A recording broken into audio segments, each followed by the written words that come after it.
지구상의 생명체가 살아갈 수 있는 근본적인 에너지, 바로 태양이죠. 그럼요. 그렇습니다. 태양이 없으면 안 돼요. 모든 에너지의 원천이죠. 그렇습니다. 태양의 빛과 열인, 복사 에너지는 지구의 기후에 큰 영향을 미치고요. 또 식물은 광합성을 하며 생존, 그리고 먹이 사슬에 의해 다른 생명체들이 영양분을 흡수해서 에너지를 얻게 되죠. 그래서 모든 생명체는 태양을 먹고 산다는 말도 있습니다. 자, 그런데 말입니다. 그런 생각을 해본 적 있습니까? 만약에 태양이 수명을 다한다면, 그래서 태양이 사라져버린다면. 아, 진짜 무섭다, 이거. 끔찍하네요. 끔찍하죠. 생각만 해도 무섭네요. 뭐 대안이 없어 보이잖아요. 네. 아니 인류의 그런 빛을 공급하는 존재, 자원을 공급하는 존재가 없어져 버린다면 우리는 어떻게 돼야 되는 겁니까? 과학계에 따르면 현재 태양의 나이가 약 45억 6,720만 년이라고 합니다. 그리고 태양의 남은 수명은요, 약 78억 년이라고 합니다. 태양에 수명이 있다는 생각을 사실 안 해보잖아요. 늘 영원할 거라 생각하잖아요. 그러니까. 근데 뭐 당연히 수명이 있겠다, 그럴 수도 있지라는 생각이 좀 들어요. 일단 태양이 사라진다면 지구는 태양의 복사 에너지를 받지 못해서요, 영원한 빙하기를 맞이해 바다는 물론 대기마저 얼어붙는 끔찍한 재앙을 맞게 될 수 있습니다. 과거의 공룡도 소행성 충돌로 빙하기를 맞이하면서 모두 절멸하지 않았습니까? 그렇죠. 자, 이뿐이 아닙니다. 비구름 형성의 원인인 대류 현상 역시 태양열로부터 비롯되기 때문에 생명체 생존의 기본 조건인 물을 충족시키는 비가 더 이상은 내리지 않게 되겠죠. 그리고 당연히 광합성도 불가능하기 때문에 그 다음에는 식물뿐 아니라 모든 먹이 사슬이 붕괴, 또 광합성으로 인한 산소 분출도 이루어지지 않으므로 결국은 인류 역시 생존 불가라는 끔찍한 결론에 다다르게 됩니다. 아, 이 태양의 소중함을 이렇게 얘기하니까 더욱더 느껴지게 되네요. 그런데 요즘 뭐 워낙 과학기술이 좋으니까 뭐 어느 정도의 대안만 마련된다면 좀 얘기가 달라지느냐? 절대 그렇지 않다는 것이 또 대공포입니다. 태양이 단 1초만이라도 사라진다면, 없어진다면 지구에 큰 재앙이 닥치게 되는데요. 현재 지구는 태양의 인력, 즉 중력에 의해 태양 주위를 타원형으로 돌고 있습니다. 그런데 이 태양이 사라진다면 지구는 궤도를 벗어나 광활한 우주 저편으로 슝 날아갈 수 있다는 얘기죠. 쉽게 말해 뱅글뱅글 계속 도는 사람 손을 잡아주다가 갑자기 손을 확 놔버리면 어떻게 되겠습니까? 튕겨져 나가겠죠. 우리가 진짜 또 그러네요. 인력을 생각 안 했죠. 무슨 뭐 저기 어둡고 뭐 광합성 못하고 이게 문제가 아니네. 그냥 날아가요, 일단. 어둠 속으로. 자, 그러다 날아가 버린 지구가 우주에서 표류하다가 자칫 소행성과 정면 충돌이라도 한다면요, 지구는 산산조각이 날 수도 있겠죠.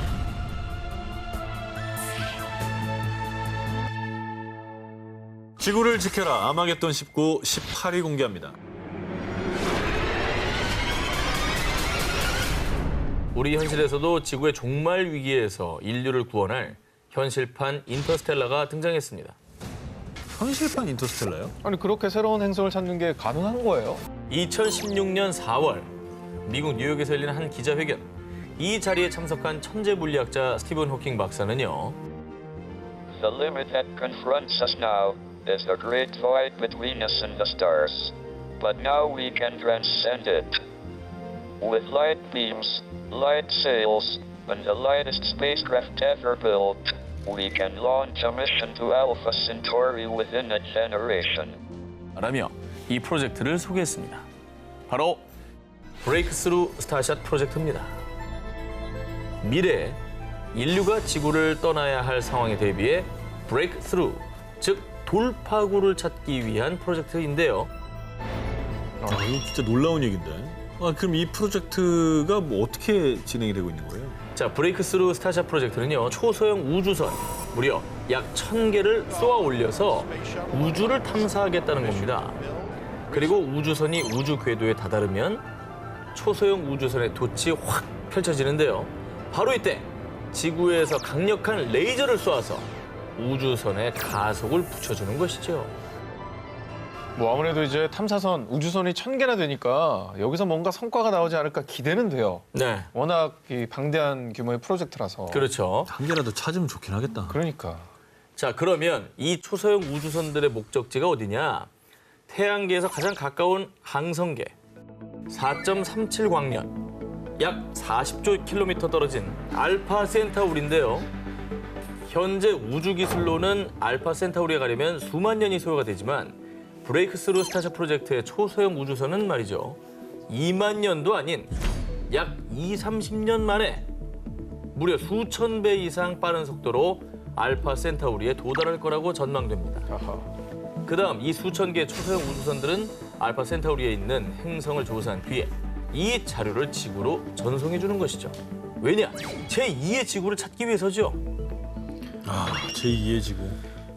자, 과학자들은 미래를 예측해서 대비를 하는 사람들인데 이 프로젝트까지 추진을 하는 거 보면 정말 우리가 진짜 위기인가. 영화처럼 지구를 떠나는 일이 언제는 발생을 할 거다라고 예측하는 거 아니겠습니까? 그렇죠. 예. 정말 스티븐 호킹 박사의 예언처럼 정말 어쩔 수 없이 인류가 지구를 떠나야 할 날이 다가올지도 모르죠. 하지만 우린 답을 찾을 것이다. 늘 그랬듯이. 부디 인류를 구원할 해답을 찾을 수 있길 바랍니다. 지구를 지켜라 아마겟돈 19, 17일을 공개합니다.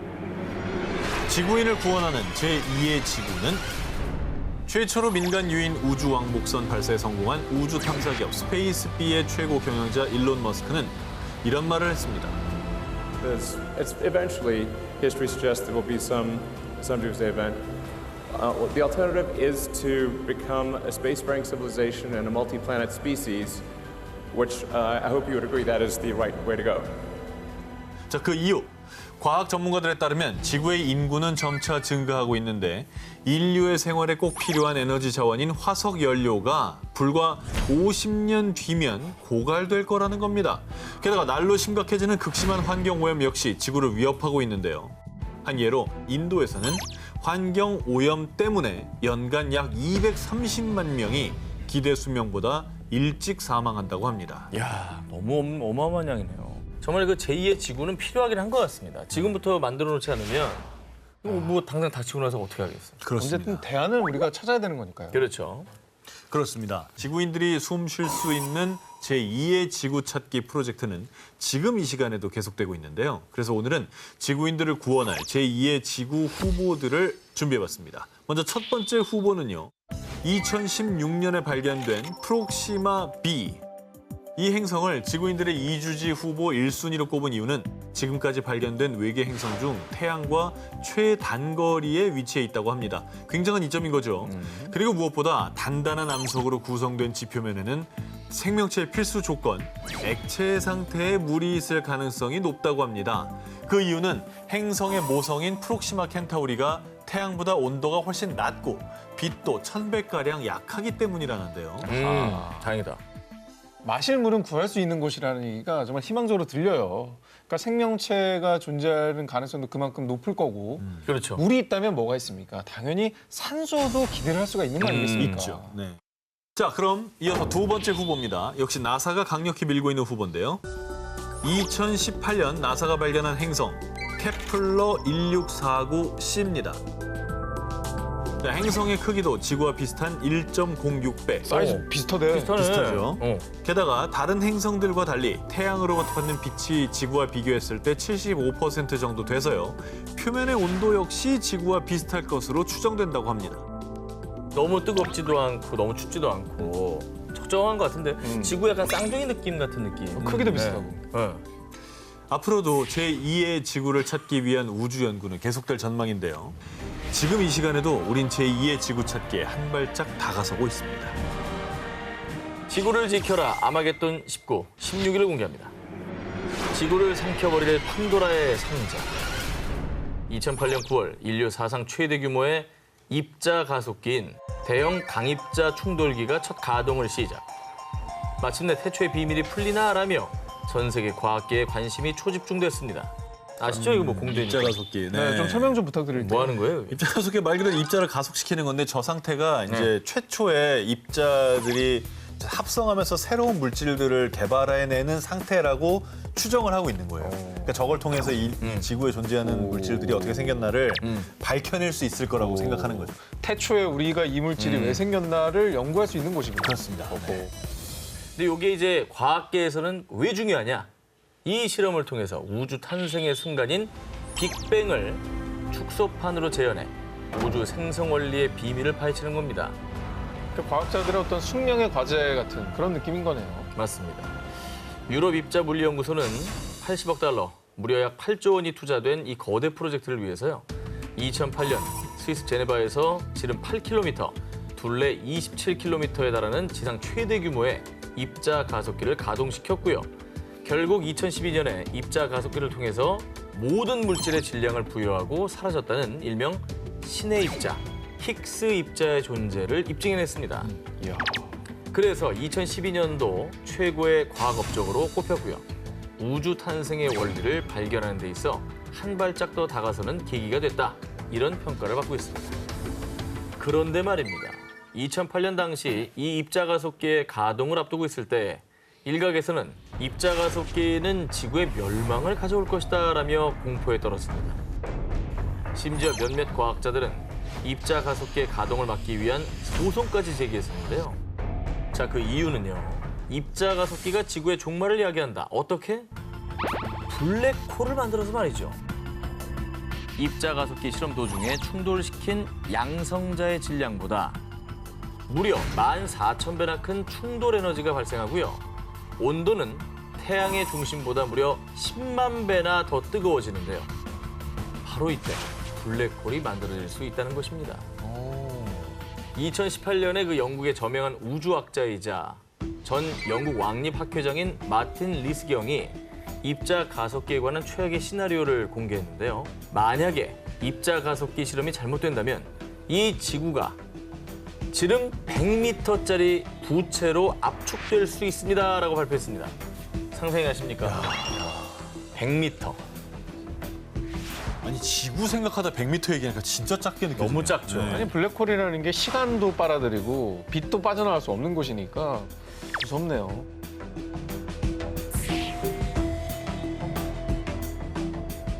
지구를 지켜라. 아마겟돈 19, 15위 공개합니다. 2016년 영국 옥스포드 인류미래연구소는 이것 때문에 지구가 최후의 날을 맞을 수 있습니다. 라며 지구를 위협하는 요소 중 하나로 이것을 꼽았습니다. 그 정체, 바로 태양 폭풍입니다.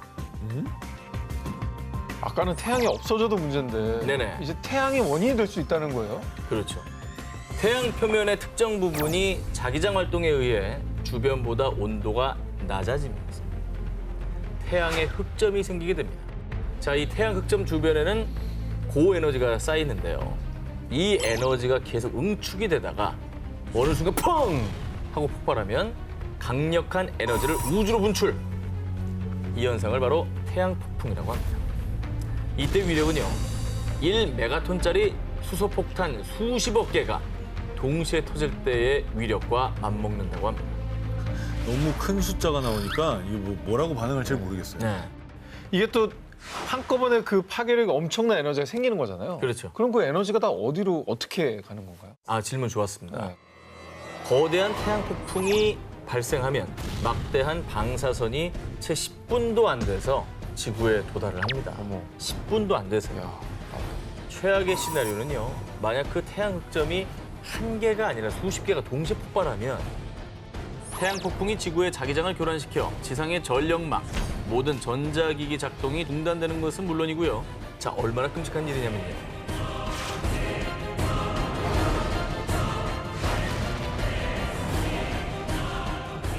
큰일이네. 정말 단순히 불편한 게 아니라 네. 재난 상황이 발생하네요. 그래서 뭐 불안 들어오는 정도 수준이 아닙니다. 네. 자, 거기에 하늘로 쏘아 올린 나침반 GPS까지 멈췄다. GPS로 교신하는 항공기가 자칫 항로를 이탈할 수 있겠죠? 어머, 그것도 끔찍하네. 그렇죠. 그래서 만약 다른 항공기와 충돌하게 된다면 수백 명의 목숨을 앗아가는 데 이어 땅으로 추락한 항공기들에서 화염이 쓰나미처럼 몰려와 도시 전체를 집어삼킬 수도 있겠죠. 한순간에 도시가 파괴가 될 수도 있다. 이거잖아요. 이건 진짜 끔찍한 상황이에요. 그렇죠. 야, 가볍게 볼 일이 아니네요. 우리와 상관없는 일이라고 생각하면 절대 안 되겠어요. 네, 와닿죠. 끔찍한 암흑의 세계를 일으키는 태양 폭풍. 대한민국에도 대파장을 몰고 올 후폭풍이 불어닥칠지 모릅니다. 지구를 지켜라 아마겟돈 19 14위를 공개하겠습니다.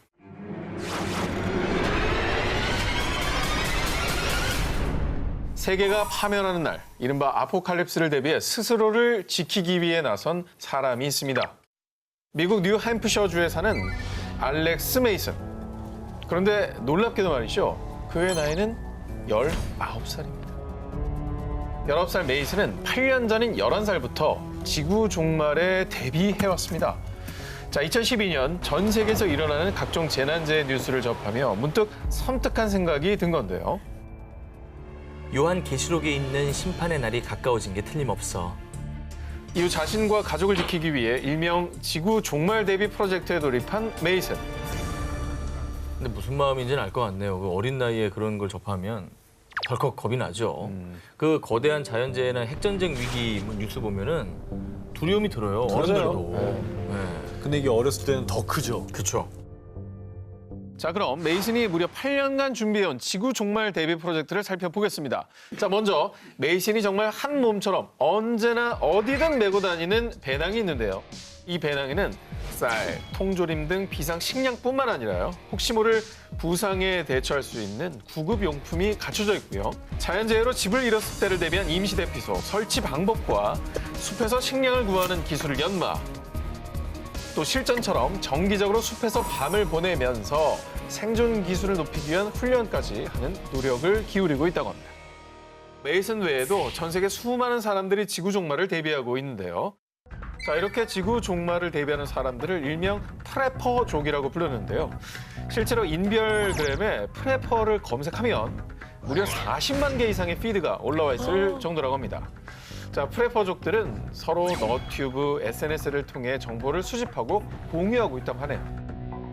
이렇게 혹시나 모를 재난이나 지구 종말에 대비하고 있는 사람들이 실제로 있다는 것도 놀라운데 많았다는 게 더 놀랍네요. 우리보다 더 현실로 느끼고 있나 봐요. 그렇습니다. 이번에는 재앙으로부터 수십, 수백, 아니 수천 명을 구원할 세상에서 가장 안전한 곳, 일명 현대판 노아의 방주로 불리는 벙커를 여러분께 소개해드리겠습니다. 자, 바로 미국의 비보피 엑스포인트. 그 어떤 재난, 재앙에도 끄떡없이 무려 약 5천 명을 구원할 수 있는 세계 최대 규모의 벙커 마을입니다. 벙커 마을이요? 5천 명을 수용한다고요? 미국 사우스 다코타주에 위치한 비보피 엑스포인트는요, 무려 575개 벙커로 이루어져 있는데요. 1967년까지 미 육군의 폭발물, 탄약 등을 저장하던 군용 창고를 2016년 세계적인 벙커 제작업체에서 매입, 이후 최대 5천 명을 수용할 수 있는 세계 최대 규모의 벙커 마을로 개조를 한 겁니다. 폭발물을 보관하던 군용 창고면 뭐 안전성 면에서 믿음이 가네요. 네, 그거 터지면 절대 안 되는군요. 떨어지더라도 안전한 네. 거죠.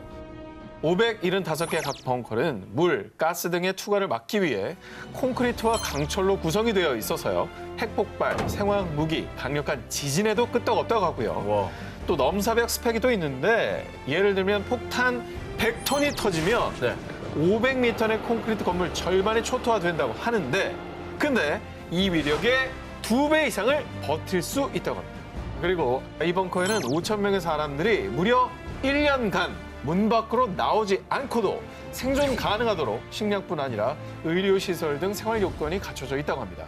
뭐 이 정도면 세상에서 가장 안전하면서도 안락한 곳이라고 표현해도 되겠죠. 이것을 기반으로 한 스피커, 청소기, 세탁기 등 가전은 물론 자동차에도 탑재되어 있는 이것, 바로 AI, 인공지능인데요. 요새 진짜 AI 없는 제품이 없어졌어요. 맞아요. 그런데 말입니다. 과연 AI 시대가 오는 게 우리에게 좋은 일이기만 할까요? 만약 누군가 인류를 위협할 수 있는 큰 그림을 그리고 있다면? 이거 공포스럽긴 해요. 인공지능은 우리 통제를 벗어날 수가 있잖아요. 그렇습니다. 천재 물리학자 스티븐 호킹은 인공지능을 두고 인공지능 기술의 발전은 인류의 종말을 초래할 수 있다라며 우려를 표한 바 있죠.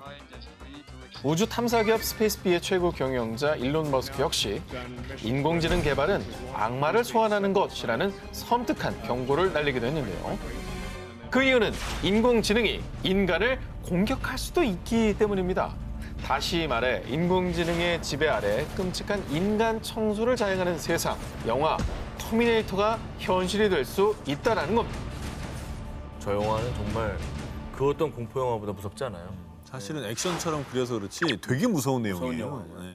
그런데 사실상 인공지능 무기는 미래가 아닌 현 시대에도 계속 선보이고 있습니다. 2015년 러시아는 정찰 및 군사시설 보호 등을 목적으로 한 군사 무인 로봇 기갑 차량 플랫폼 M을 개발해 선보였는데 무섭다. 이 무기가 무인으로 사격 시스템을 작동할 수 있다고 하고요.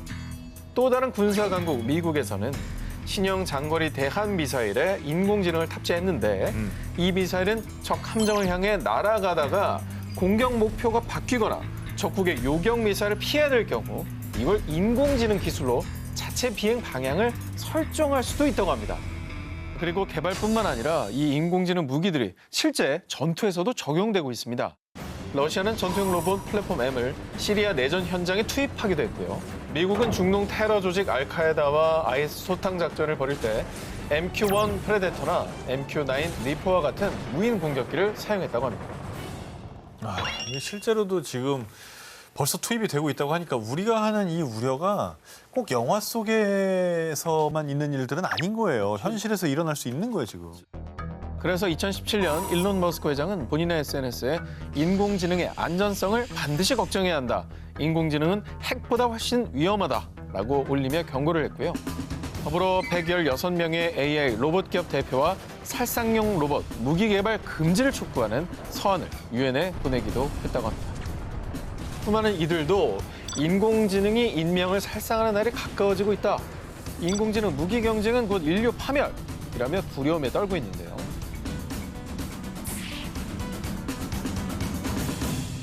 지구를 지켜라 아마게돈 19 11위 공개합니다.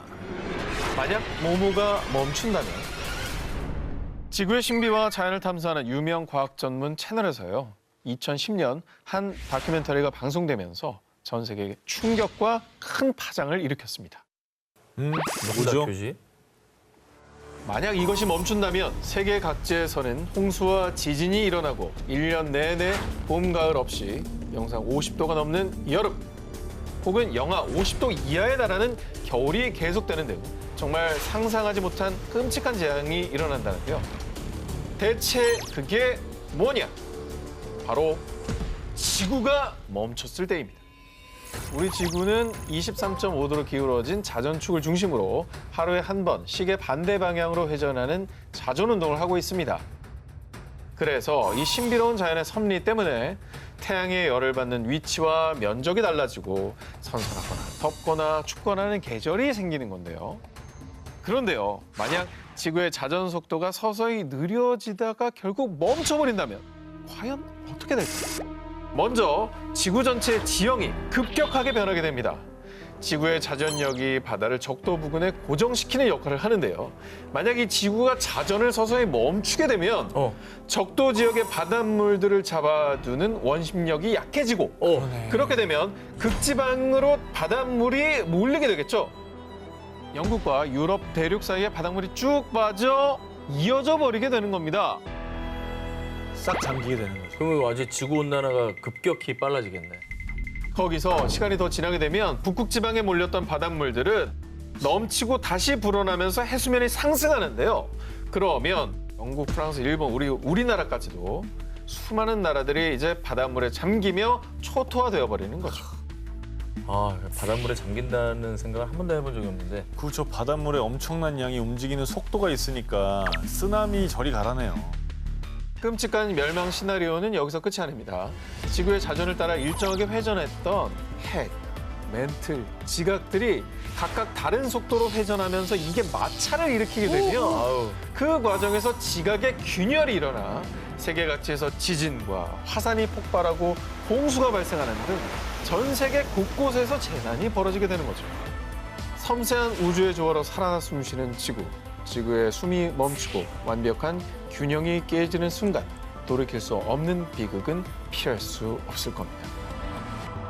지구를 지켜라 아마겟돈 19, 10위를 공개합니다. 영화 설국열차가 현실이 된다면 갑작스러운 빙하기로 얼어붙은 지구에서 살아남은 인류의 이야기를 담은 영화 설국열차. 자, 그런데 만약 영화처럼 빙하기가 현실이 된다면 지구와 우리 인류는 어떻게 될까요? 빙하기란 지구의 기온이 하강하여 남극과 북극, 대륙, 산 정상 등의 얼음층이 형성되는 것을 말합니다. 기후학자들은 지구의 평균 기온이 약 2도에서 5도 정도 하락할 경우를 빙하기로 간주한다고 합니다. 그리고 지금까지 지구는 약 10만 년을 주기로 20번 이상의 빙하기를 겪었다고 합니다. 그런데 말이죠. 우리가 오늘 쓸 지구 멸망 최악의 시나리오는요. 다소 극단적이지만 만약 한 달, 아니 일주일 만에 갑자기 빙하기가 닥친다면 지구엔 어떤 일이 일어날까입니다. 오늘 뭐 너무 끔찍한 얘기를 많이 들어서 네네. 예, 마음의 준비를 좀 하고 들어야 되겠네요. 현재 지구의 평균 온도인 15도에서 약 8도만 하락해도요. 남극 대륙은 물론 적도를 제외한 전 세계가 눈으로 뒤덮이게 됩니다. 북극, 캐나다, 미국 등을 포함해 지구 표면의 약 30%가 빙산처럼 결빙된다고 하는데요. 그런데 만약 그보다도 더 낮은 온도의 빙하기가 급속도로 찾아온다면요. 영화 투모로우처럼 거의 모든 지구는 빙하로 꽁꽁 얼 것입니다. 인류가 만든 항공, 철도 등 수많은 기술 역시 다 얼어붙어서 무용지물이 되고요. 극심한 추위에 적응하지 못해 감자와 옥수수 등 농작물과 식물들이 얼어붙으며 멸종. 그러면 식물을 먹는 채식 동물들도 굶어 죽고요. 결국은 먹이 사슬에 따라 우리 인간들이 먹을 것도 사라지게 되겠죠. 무엇보다 지금처럼 숨을 자유롭게 쉬지 못할 겁니다. 직접 공기를 들이마셨다가는 폐와 호흡기관까지도 다 얼어붙을 테니까요. 그러니까 우리가 당연하게 누리는 일상도 다 그 빙하가 있다면 생각할 수 없는 거잖아요. 그렇죠. 그 영화 같은 일이 직접 벌어진다면 너무 끔찍하네요. 자, 그런데 아예 빙하기가 계속된다면요. 정말 운이 좋아야 선택받은 자들만이 영화 설국열차처럼 살 수가 있을 겁니다. 단백질 블록만 먹으면서 말이죠. 야, 설국열차를 볼 때 그 송강호나 이런 분들이 좀 불쌍하게 느껴졌었는데 사실 꼬리칸도 그렇다면 그러니까. 선택받은 자들이었는데. 그렇죠. 네. 인류의 역사와 문명까지 다 꽁꽁 얼릴 수도 있는 빙하기. 최악의 멸망 시나리오에 그치길. 영화 속 재앙은 일어나지 않기를 바랍니다. 지구를 지켜라 아마겟돈 19, 9위를 공개합니다. 지구의 보호막이 사라진다면 19위 전 기자님 특종에서 태양이 우리 지구의 근본적인 에너지원이라고 소개를 해드렸는데 그렇죠. 그 태양이 넘치는 에너지로 지구를 역으로 공격하고 있기도 한데요. 태양 폭풍 같은 얘기인가요? 태양이 암을 유발하는 방사선과 자외선을 방출하기 때문입니다. 그런데 다행히도 이 지구에는 오존층이 있습니다. 네네. 산소 원자 3개로 구성된 이 오존의 분자가 지상으로부터 25에서 30km 높이의 성층권에 밀집되어 있는 것으로요. 이 오존은 태양으로부터 전달되는 자외선 중 약 95에서 99%를 흡수하면서 우리가 직접 자외선을 쐬지 않게 해주는 지구의 보호막이라고도 할 수 있습니다. 하지만 정말 안타깝게도 2020년 현재 남극은 서울시 면적의 1.5배인 1000제곱킬로미터의 오존층이 사라졌고요. 뿐만 아니라 칠레와 아르헨티나 남부, 호주 등 전 세계 오존층이 파괴되며 지구의 보호막이 위협을 받고 있습니다. 사실 예전에는 뭐 헤어스프레이 그런 데 들어가는 프레온가스가 오존층 파괴의 주범이다 이런 얘기 많이 했었는데 그래서 요새는 사실 프레온가스를 좀 많이 안 쓰고 있잖아요. 그럼에도 불구하고 계속 파괴되고 있는 원인이 있는 겁니까? 그런데 지금은 프레온가스의 대체제로 쓰이는 게 문제가 되고 있는데요. 자, 프라이팬 코팅제나 각종 냉매에 쓰이는 화합물 클로로포름의 염소 성분이 있는데 이 염소 원자 하나가 무려 약 10만 개의 오존을 파괴해 오존층을 없애버리고 있다고 합니다. 아이고. 그 밖에도 자동차 배기가스에서 배출되는 아산화질소 등 환경오염을 통해서도 오존층이 파괴되고 있는 것이죠.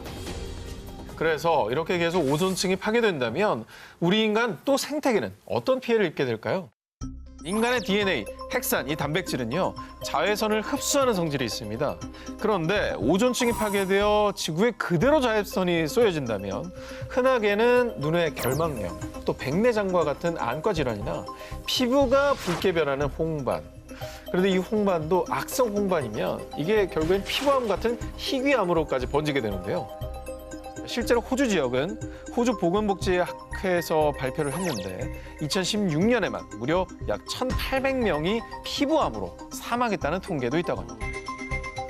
아, 그래서 호주는 그렇게 그 선크림도 많이 바르고 좀 긴 팔 많이 입고 선글라스 꼭 끼고 그런다 그러더라고요. 자, 그렇다면 오존층 파괴가 심한 남극과 북극에서 멀리 떨어진 우리나라는 과연 안전할까?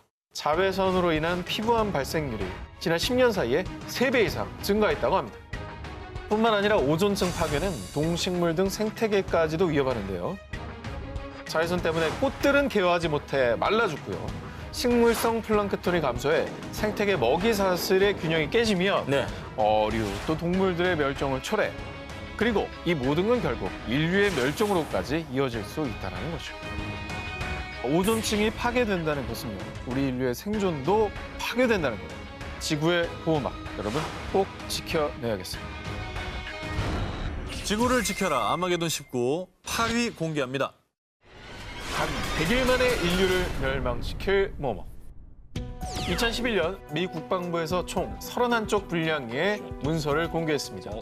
이 문서의 이름은 코드명 코너 8888.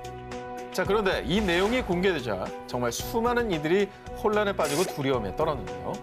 무슨 작전 같은 건가요? 자, 코드명 코너 8888의 정체. 바로 좀비로부터 시민을 지키고 보호하기 위한 대책 매뉴얼이었습니다. 아니, 좀비는 좀비요? 좀비는 아니다. 여태까지 우리가 다 네. 겁에 질렸는데 그 좀비는 가상 창조물 아닙니까? 이게 지금 저희가- 실제로 있을 거라고 여러분. 생각하고 군 작전까지 있다는 거예요. 에이, 지난주에 저희가 외계인도 데뷔한다고 얘기해드렸잖아요. 외계인이 좀비보단 있을 것 같아. 아, 외계인은 있지, 이 사람아. 일단 한번 들어보십시오. 이거 그래요. 진지하게 실제로 나온 문서입니다. 좋습니다. 그래요? 자, 여러분, 이 매뉴얼을 보시면요. 미 국방부에서는 좀비를 바이러스 감염, 방사능, 외계 생명체 등 8종류로 분류한 뒤에요. 준비 태세인 작전 0단계부터 비상사태 선포, 좀비 공격과 제압, 그리고 마지막으로 복구 단계까지 총 6단계의 행동 지침을 담아서 만들었습니다. 어휴, 자세하게도 만들었네요. 이게 그냥 그 막연한 상상이 아니네요. 이 그러게. 정도로 스텝 바이 스텝으로 준비하는 거 보면. 정말 그 의구심이 들 만한 게 미 국방부뿐만 아니라요. 미국 질병통제예방센터에서도 좀비 관련 매뉴얼을 준비하고 있다고 합니다. 2011년 미 질병통제예방센터 공식 홈페이지에 좀비 대량 발생 시 대비책이 게재가 되었는데요. 어머머. 자, 이 매뉴얼에는 좀비에 물렸을 때를 대비한 가정용 구급 키트 리스트뿐만 아니라 임시대피소에 관련된 내용까지 담겨 있다고 합니다. 이게 봐봐요. 지금 이게 그냥 허무맹랑한 얘기가 아니라 질병통제예방센터하고 국방부에서 마련했다면서요. 네. 그럼 좀비가 있다는 얘기잖아. 그러니까 국방부에서 참 정말 저 국비로 저런 연구를 쓸데없이 했을 미국 건 아닐 거고. 국방부에서 좀비가 없다면 이런 연구 했겠습니까? 안 그러니까, 했겠지. 그러니까. 예. 2017년 영국의 한 대학에서 가상으로 좀비 바이러스의 전파력을 연구했는데요. 그리고 연구 결과 놀라지 마십시오. 자, 좀비에 물린 사람이 90%의 확률로 전염이 되고 한 좀비가 하루에 최소 한 명씩 감염시킨다는 가설을 전제로 했을 때 불과 100일 후에 이 지구 상에서 단 300명의 인간만 생존할 수 있다고 합니다. 그러니까 좀비 떼가 번지기 시작하면 100일 안에 우리 인류가 절멸할 수 있다는 거죠. 진짜 끔찍하다, 이거. 진짜 영화 시나리오 같다. 하루에 한 명 문다고 가정하는 거예요. 한 명만 물겠냐고. 그러니까. 닥친들 물어뜯잖아요. 그렇습니다. 좀비 떼로 인해 인류가 멸망하는 최악의 재앙 시나리오. 부디 영화 속, 드라마 속에서만 일어나길 바랍니다.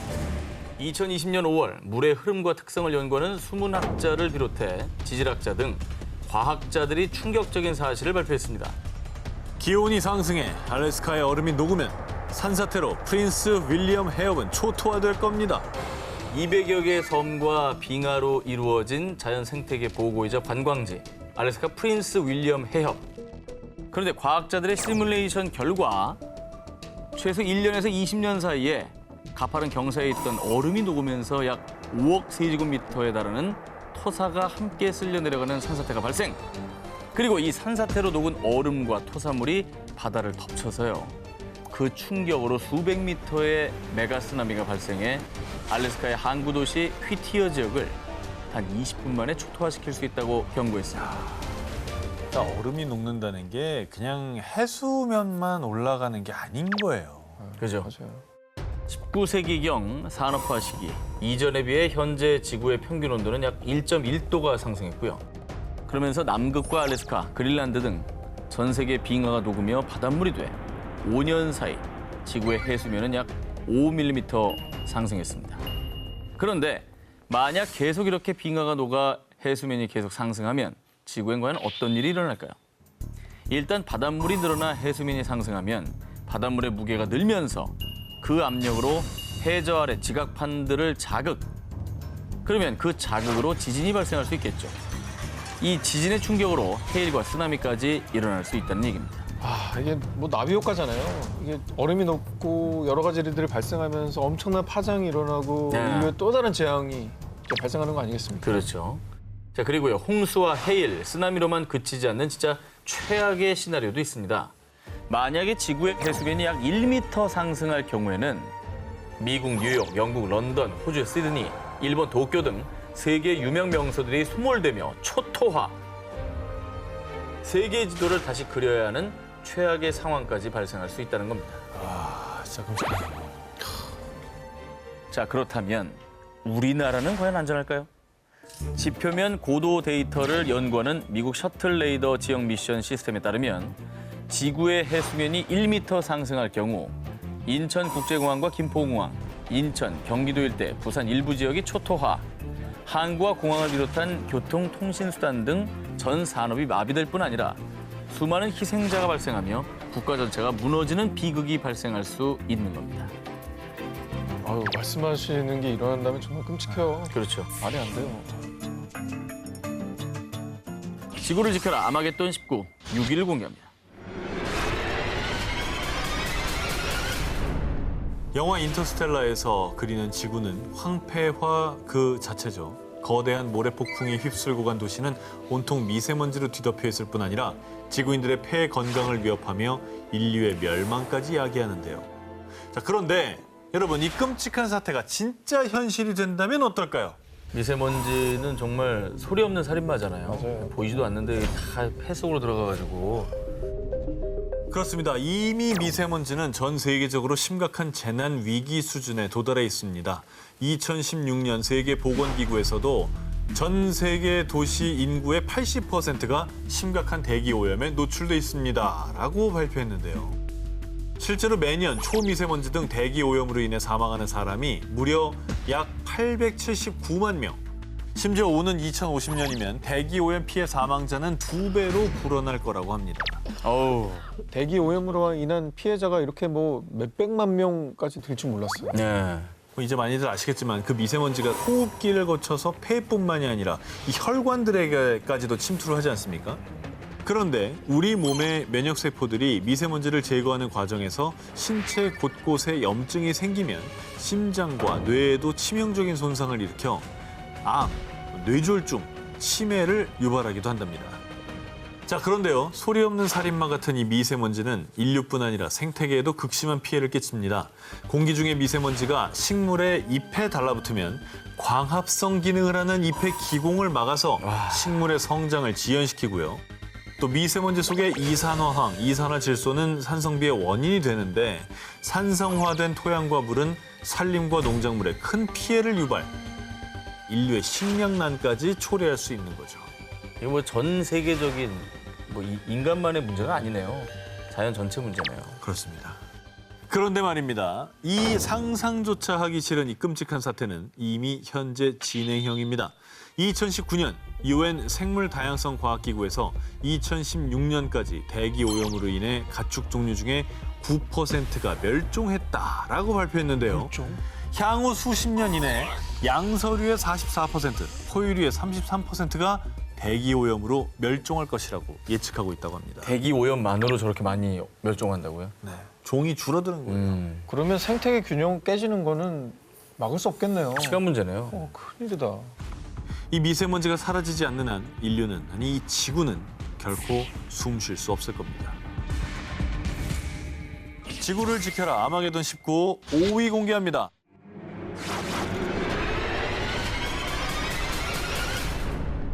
지금 이 시간에도 수많은 폭탄들이 우주에서 지구로 날아오고 있습니다. 바로 소행성. 아 이거는 너무 살벌해. 이건 진짜 못 막지 않나? 진짜 뭐 여러 가지 아마겟돈 영화에 나오는 내용이잖아요. 이게. 그죠 아마겟돈 맞아요. 영화 그죠. 네. 영화 아마겟돈에는 이런 대사가 나옵니다. 소행성이 지구에 떨어지면 예상 피해는? 인류의 종말입니다. 지난 4월 다행히도 지구를 스쳐 지나간 소행성 1998 5R2. 이 소행성의 규모는요. 직경이 최대 4,000m. 쉽게 말하면 에베레스트의 절반 정도의 사이즈고요. 총알보다 약 9배나 빠른 시속이 약 3만 킬로미터. 뚫렸겠는데? 이런 속도로 지구를 향해 접근하다가 지구와 약 630만 킬로미터 거리를 두고 통과했습니다. 진짜 가깝다. 상상만 해도 저는 너무 끔찍해요. 그런데 이런 무시무시한 일이 비일비재합니다. 비일비재? 비일비재예요. 그러지 마. 여러분이 잘 모르고 있었던 겁니다. 지난해 12월에는 소행성 엑소1이 약 시속 3만 킬로미터의 속도로 지나갔고요. 지난 5월에는 소행성 1997 BQ 역시 지구로부터 약 610만 킬로미터 거리를 두고 지나갔습니다. 이게 정통으로 부딪히면 한 지역을 파괴해버릴 정도의 위력을 가진 소행성이 지구 근방까지 접근한 겁니다. 아니 소행성이 이렇게 자주 지나가는지 몰랐네요.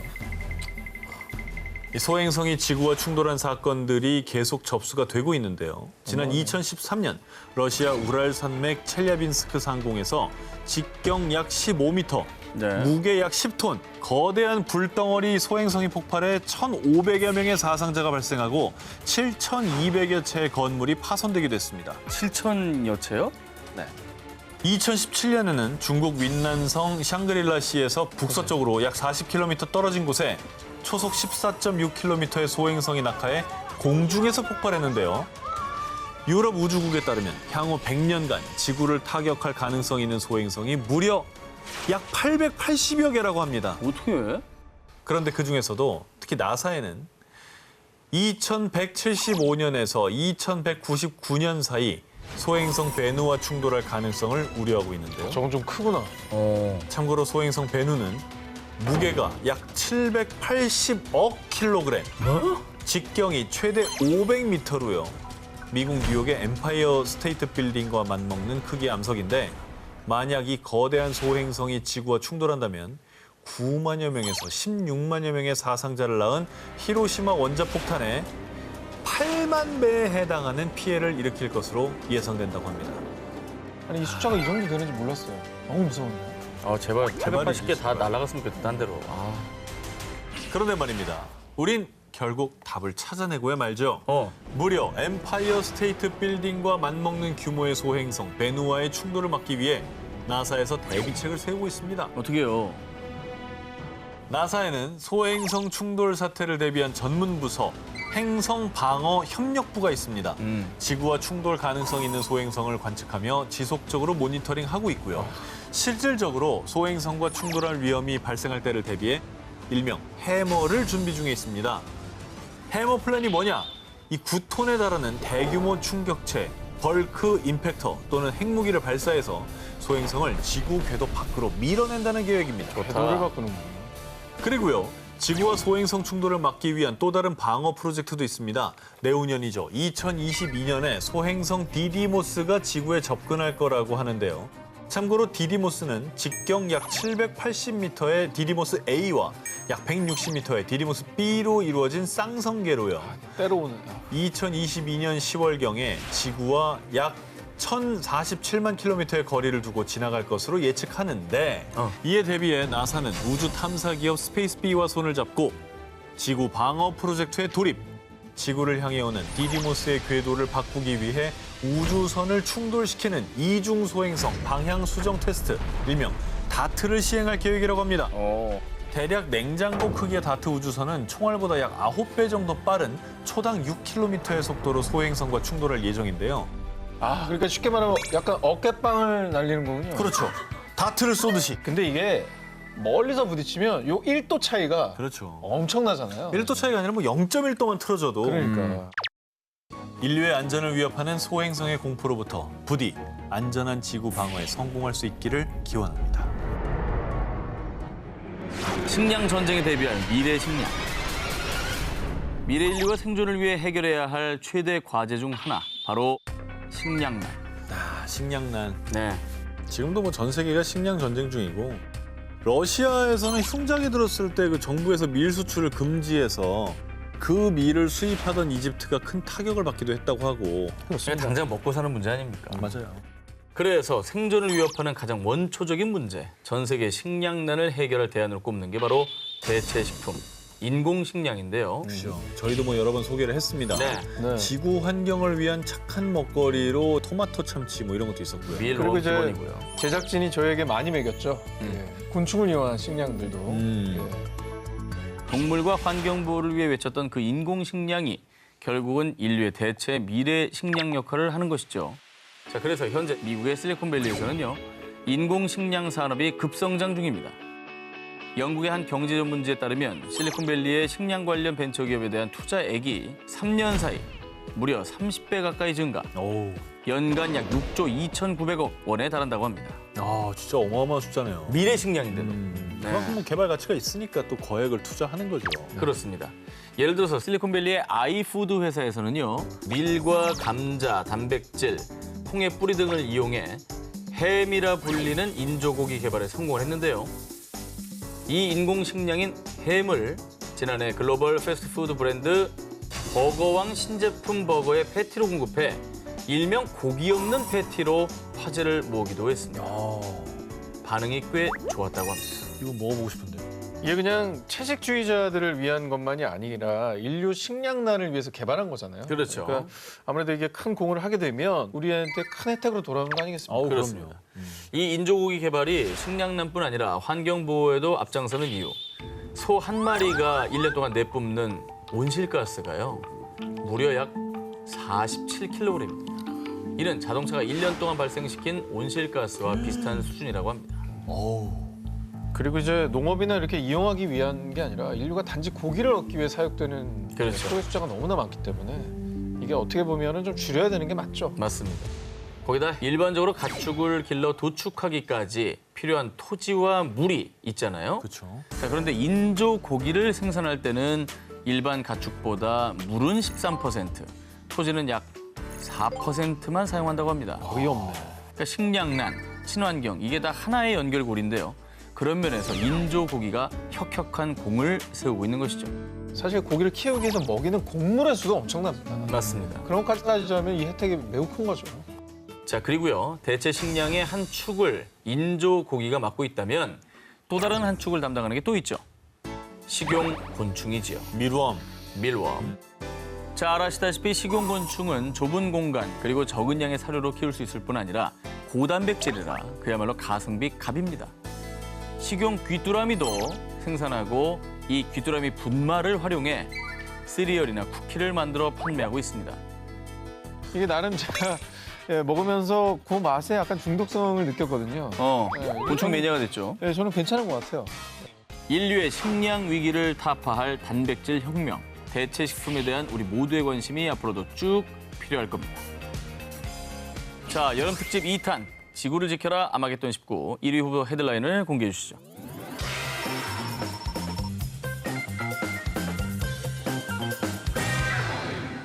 눈에 보이지도 않는 작은 바이러스 코로나19가 전 세계를 휩쓸고 있는 지금. 이게 도대체 어떻게 종식될 거며 빨리 어떻게 좀 진정이 될까를 막 간절하게 바라게 되는 거 있잖아요. 그런데 말입니다. 지난 5월 한 논문의 사전 공개 사이트에 충격과 공포 그 자체인 한 논문이 게재됐습니다. 미국 하버드 의대를 비롯해 캐나다 유수의 대학 등에 소속된 전문가들이 생물 정보학적 분석 결과를 담은 이 논문에 따르면요. 어쩌면 코로나19 바이러스와 중동호흡기 증후군 메르스 바이러스가 섞인 최악의 바이러스 X가 출현할 수 있다고 합니다.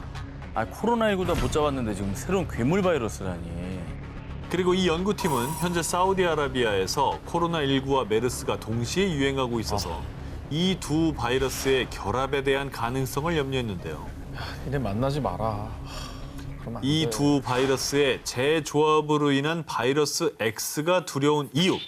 일반적으로 바이러스는 치사율과 전파력이 반비례한다고 합니다.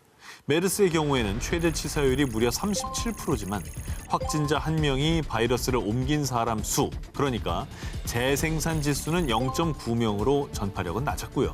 반면 코로나19는요, 잠정 집계된 재생산 지수는 3.15명으로 강한 전파력을 지니고 있습니다. 그러니까 이 두 바이러스의 치명점들이 더해지면 그 위력은 뭐 우리가 상상할 수 없는 거 아닙니까? 그러니까 전파력도 높고 치사율도 높고. 그렇습니다. 그 가능성이 있다는 거죠. 그래서 만약 최악의 바이러스 X가 나타난다면 단 3개월 만에 전 세계 확진자 수는 100만 명에 이르고 이때 사망자는 최대 37만 명에 달할 겁니다. 진짜 그런 일이 없어야 할 텐데 절대 뭐 생기지 않으리라는 보장이 없어서 더 답답한 것 같아요. 사실 뭐 올해 코로나 바이러스도 예상치 못했던 일이 벌어진 거잖아요. 실제로 2003년에 유행한 급성 중증 호흡기 증후군 사스도 기존 코로나 바이러스의 재조합의 산물로 알려져 있고요. 그래서 새로운 바이러스의 등장이 불가능한 일은 절대 아니라는 건데요. 그리고 말이죠. 또 다른 문제는 이 재조합 바이러스뿐만 아니라 바이러스 변이 또한 인류를 위협하고 있습니다. 맞아요. 그 백신이 개발되기도 전에 또 새로운 바이러스가 나오고 있고 이제는 변종이란 말이 너무 무서워요. 맞아요. 진짜 공포는 아직 최악의 바이러스 X가 우리에게 찾아오지 않았다는 사실입니다. 2010년 미국의 대표 소프트웨어 회사 M사의 전 CEO 빌 게이츠가 한 강연에서 밝힌 충격적인 발표. 내 평생의 소원은 인구를 줄이는 백신을 개발하는 겁니다. 좀 충격적인 발언에 이유가 있지 않을까라는 추측이 되거든요. 그동안 수차례 인구 감축론을 주장한 빌 게이츠. 그 이유가 무엇이냐? UN에 따르면 2019년 기준 전 세계 인구는 약 77억 명이지만요. 2050년이 되면 무려 약 97억 명까지 증가할 전망이라고 합니다. 그래서 일부 과학자들은 바로 지구 인구 정원 초과를 매우 우려하고 있습니다. 그 이유, 지구에서 생활할 수 있는 최대 인구수는 불과 약 80억 명으로 머지않아 인류는 이 지구상에서 정원 초과. 그 뒤 결국 인류 멸망이라는 대혼란에 직면하게 된다는 거죠. 근데 인구가 늘어난다고 인류가 멸망한다. 이거 좀 비약 아닙니까? 좀 의아하게 느껴질 네. 수도 아니, 있는데요. 약간 모순이잖아요. 네. 인구는 늘어나는데 인구 멸망한다. 네. 이게 동시에 성립된다. 이게 말이 안 되죠? 그러니까요. 좀 더 들어보시죠. 세계자원연구소에 의하면 전 세계의 25%가 이미 심각한 물 부족 사태를 겪고 있다고 하고요. 물. UN 세계 식량 농업 기구에 따르면 전 세계적으로 1억 2,400만 명의 사람이 심각한 식량 부족에 시달리고 있다고 합니다. 만약 이 상황이 지속되면 인류의 생존에 절대적으로 필요한 식량 증가 속도가 인구 증가율을 따라가지 못해서요. 불과 30년 뒤인 2050년이면 전 세계가 대규모 식량난에 직면하게 된다고 합니다. 우리나라만 해도 먹을 게 넘쳐나서 식량난이라는 게 와닿질 않거든요, 사실은. 불균형이 심각한 거죠. 자, 그리고 뭐 식량난뿐만이 문제가 아닙니다. 인구가 증가할수록 인간이 먹고 쓰고 버리는 쓰레기가 증가, 바다와 땅속 깊이 버려져 환경 오염을 유발하고요.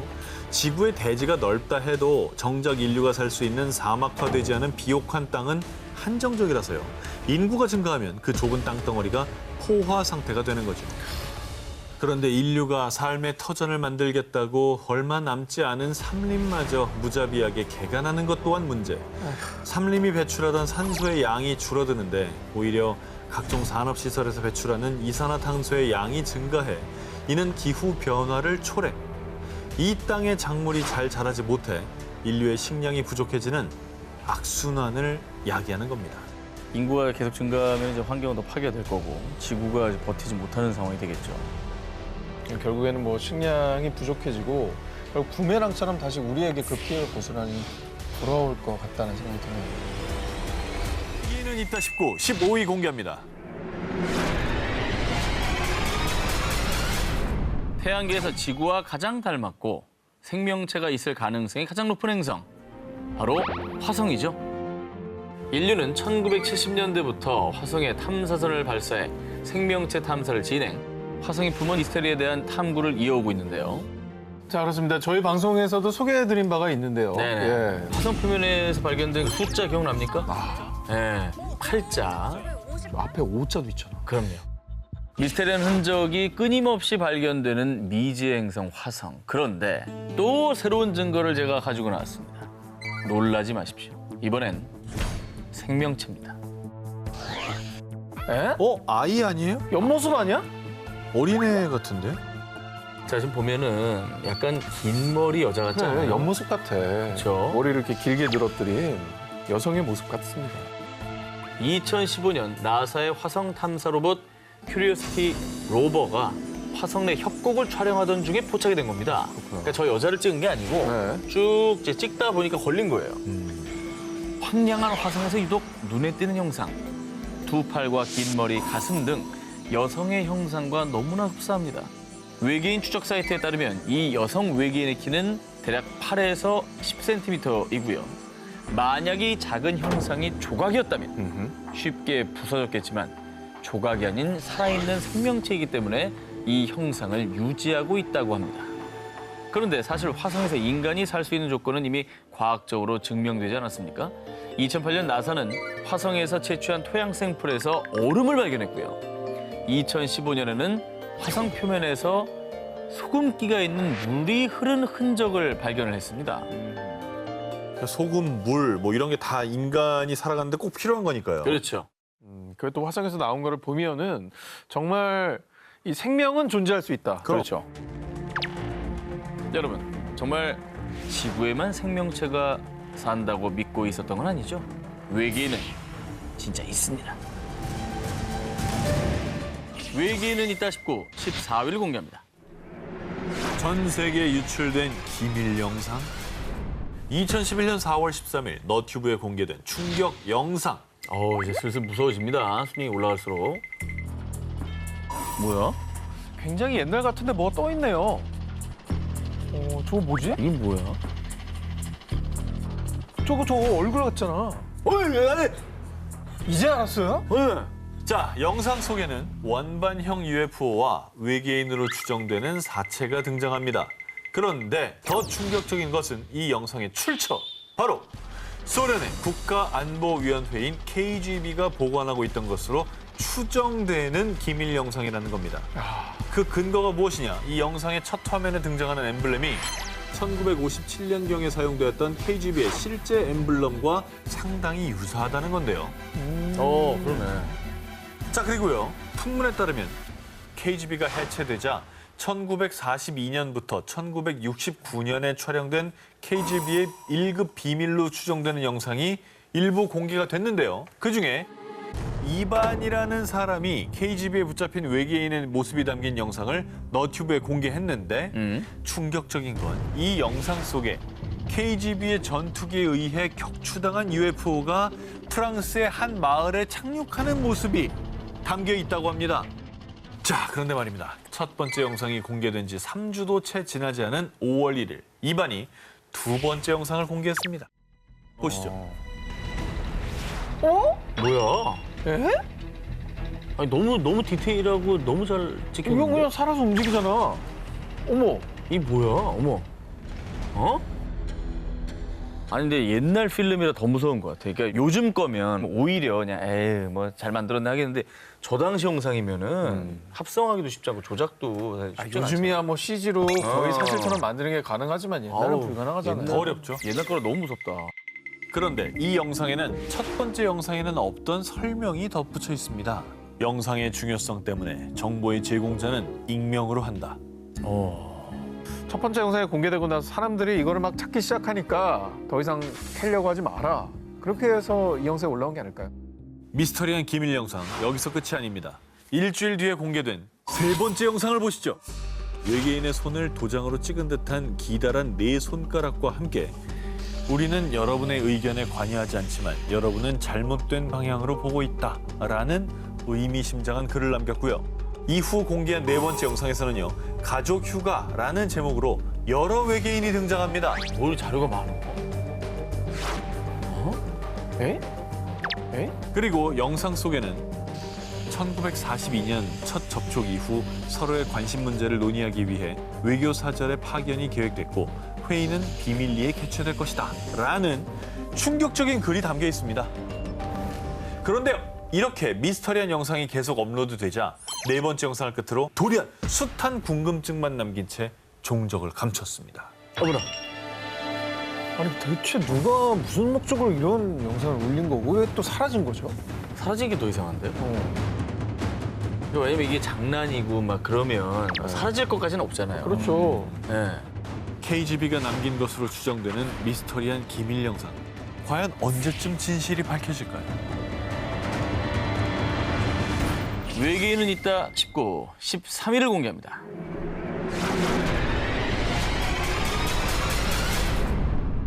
지상 최대 수수께끼 중 하나인 페루의 나스카 지역. 외계인이 남긴 지상화라 불리는 의문의 그림. 나스카 라인이 수차례 발견되며 수많은 고고학자들을 비롯한 전 세계를 혼란에 빠뜨린 바 있죠. 네. 뭐 많은 조사와 연구를 해도 여전히 이게 어떻게 해서 만들어진 건지 미스터리라고 해요. 그렇죠. 네. 자, 그런데 2017년 1월 이 나스카 지역에서 또다시 수상한 것이 발견됐습니다. 바로 이 유골입니다. 와, 왜 손가락이 3개밖에 없지? 길죠, 그리고. 정말 이 유골은 그 어디에서도 본 적이 없는 기괴한 모습이었습니다. 야, 저 생명체 중에는 저런 손이 없어요. 어떤 포유류를 생각해봐도 없죠. 저거는 진짜 외계인의 유골일 겁니다. 자, 그런데 말입니다. 정체불명의 유골이 발견되고 얼마 뒤 나스카에서 또다시 기괴한 유골이 발견됩니다. 웅크려 앉은 모습이 언뜻 보면 사람 같지만요. 머리는 마치 외계인처럼 길쭉한 모양이고요. 무엇보다 도무지 인간이라 할 수 없는 긴 손가락과 발가락은 각각 3개. 아 진짜. 바로 이전에 발견됐던 손 모양 유골과 매우 흡사했습니다. 어머. 나스카에서 의문의 유골이 발견됐다는 소식이 전해지자 사람들은 지구에 사는 생명체의 유골이 아니다 라며 외계인의 유골이 아니냐는 주장을 제기했습니다. 게다가 이 미라의 방사성 탄소 연대 측정 결과 미라는 245년에서 410년경에 실제 생존했던 생명체일 것으로 추측을 했습니다. 어머. 엑스레이를 통해서 이제 두개골 내부의 치아 형태도 아주 명확하게 확인할 수 있었는데요. 그냥 있네. 자, 미라의 연구를 담당한 러시아 상트페테르부르크 주립대학 물리학자 콘스탄틴 코로코프 박사의 충격 발표. 이 미라는 인간이 아닌 또 다른 생명체에 가깝습니다. 아니, 또 다른 생명체가 뭐야? 아니 그런 추측이 있었을 것 같아요. 네. 인간과 비슷한 뭐 영장류 종류 중에는 저런 어떤 구조를 갖고 있는 존재들이 있잖아요. 있죠. 그건 어떻게 보세요? 실제로 영장류일 가능성을 두고 검사를 또 해봤습니다. 그런 의혹이 있었기 때문에 98.5%는 영장류에 가깝지만 나머지 1.5%는 알려지지 않은 불분명한 존재라는 결과가 나왔습니다. 그리고 2018년 11월에 추가로 페루 의회에 보고된 새로운 연구 결과에 따르면요. 정말 충격적인 미라의 DNA 검사 결과 네? 인간의 DNA와 무려 70%가 불일치였습니다. 인간이 DNA. 아니네. 그러니까 이 미라는 인간도 영장류도 아닌 전혀 다른 미지의 생명체일 수도 있다는 것이죠. 네. 이런 증거까지 있다고 하면 네. 정말로 외계인을 안 믿을 수 없거든요. 그렇죠. 네.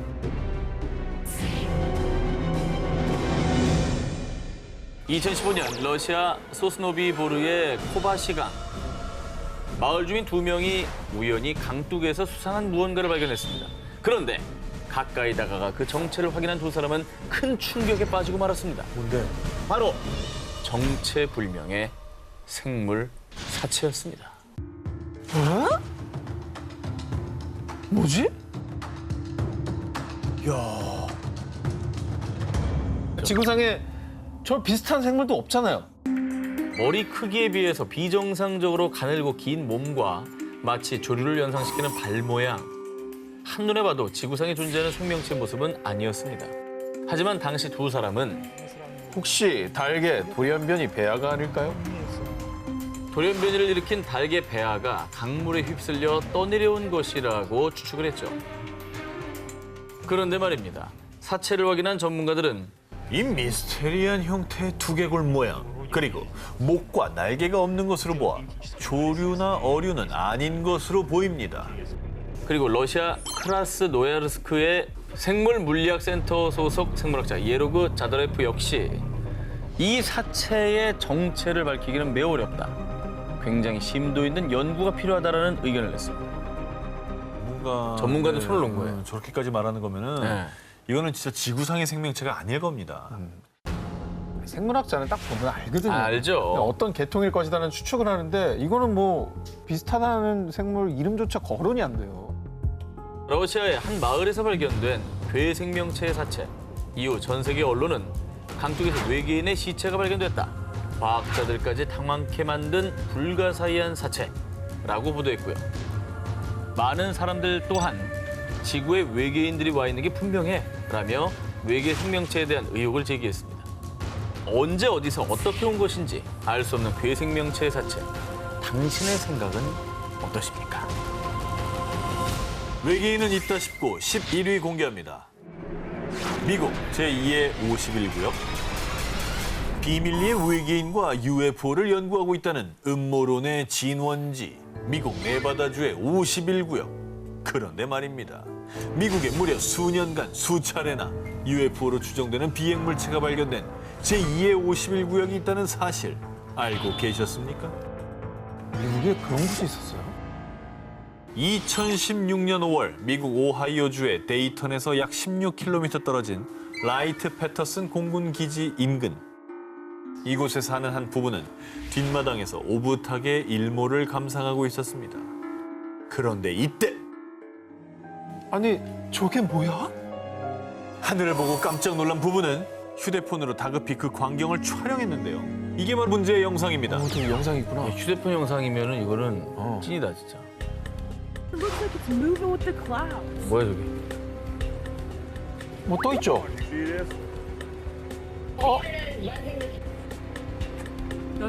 에드벌룬 아니야? 부부가 촬영한 영상 속에는 하단이 뾰족한 비대칭 형태를 띤 의문의 비행물체가 공중을 배회하고 있었습니다.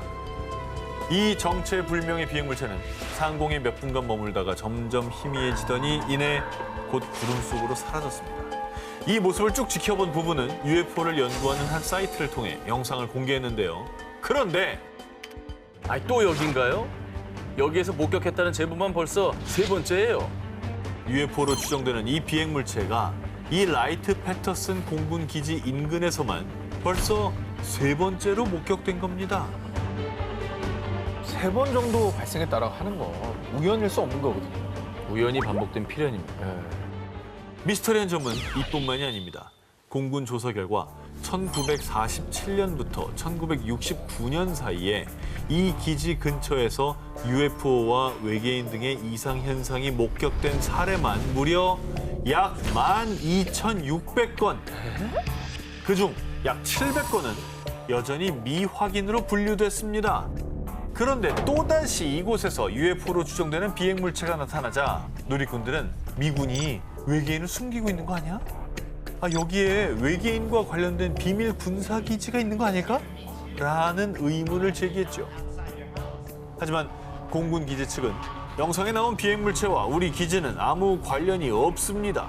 라는 입장을 밝혔습니다. 공군 기지라고 하면은 제일 먼저 떠올리는 게 레이더 아닙니까? 그렇죠. 수많은 감지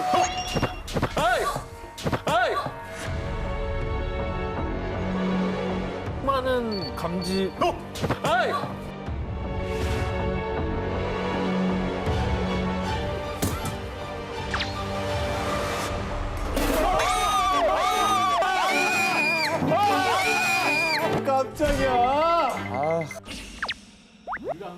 아니야? 외계인이란 거야 그러면?